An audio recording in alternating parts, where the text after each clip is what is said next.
You know, some people say cancer's a blessing, and I haven't quite gotten to that point. I don't necessarily see it as a blessing.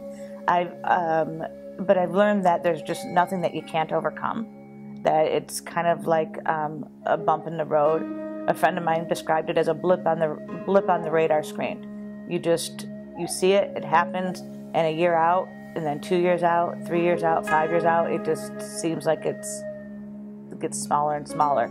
And what seemed like a huge mountain to get over at the beginning becomes just a smaller little hill that you climbed and made it to the other side.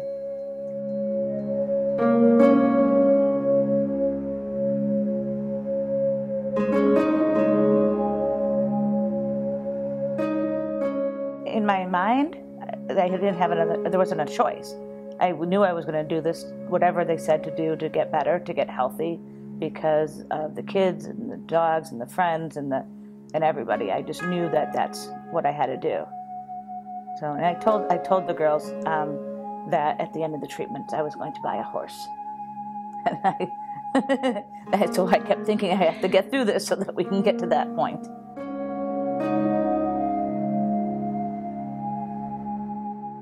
This is Chester. He is a 6-year-old?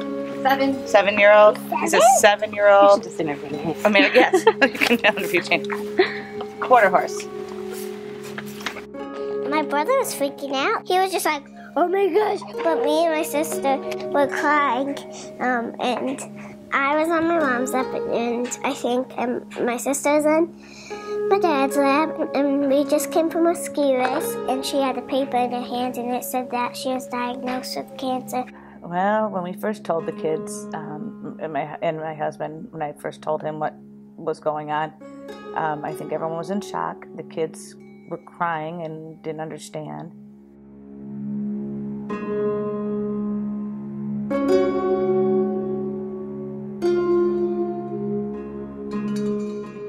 My word of the year is forward. Keep moving forward. One of the reasons I went back to take a full-time job was to put that in perspective and to keep moving. I'm the marketing director for Integrity Integrated, and we are a company that provides leadership programs and leadership training for business people. They were all scary moments, but I just knew that I knew in my head that I was going to get through it. It was kind of like when my youngest daughter was born, she was a preemie, and there was no way there was anything was going to keep me from bringing her home from the hospital eventually. I just had to keep in my head being positive and knowing that it was all going to come out okay in the end. And I just did the same thing with the cancer treatments. I just had to look forward, keep moving forward, keep going forward, and just kind of checking things off the list as we went, because there wasn't an alternative. I think if there's something that you want to do, you might as well do it, because you never know. It's just like, you know, you can lose somebody in a car accident in the blink of an eye, and you never have a chance to say goodbye or find anything that you want to take care of. So you might as well do what you want to do now, accomplish what you want to accomplish, because there's no one that can say you can't.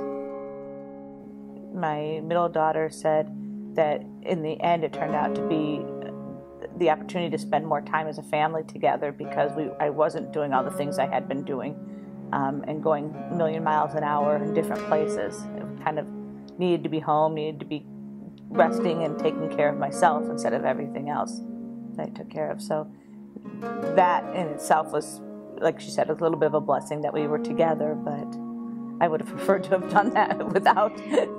I would have, if God wanted to give me a sign on slowing down, He could have figured out a better way to do it.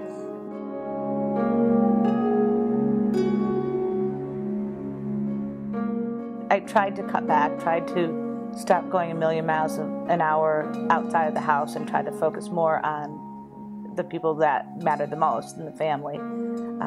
But I also, because of not being able to do as much, I missed the people that I normally would see on a daily basis. What, can you use some words to describe her? Like Loving, caring.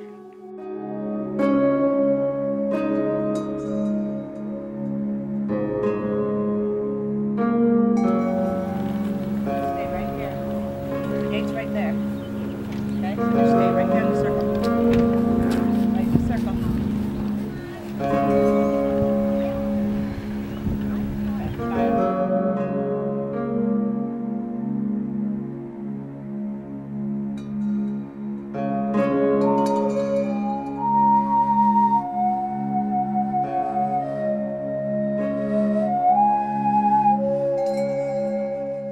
The year of the pink ribbon. I was crying my eyes out.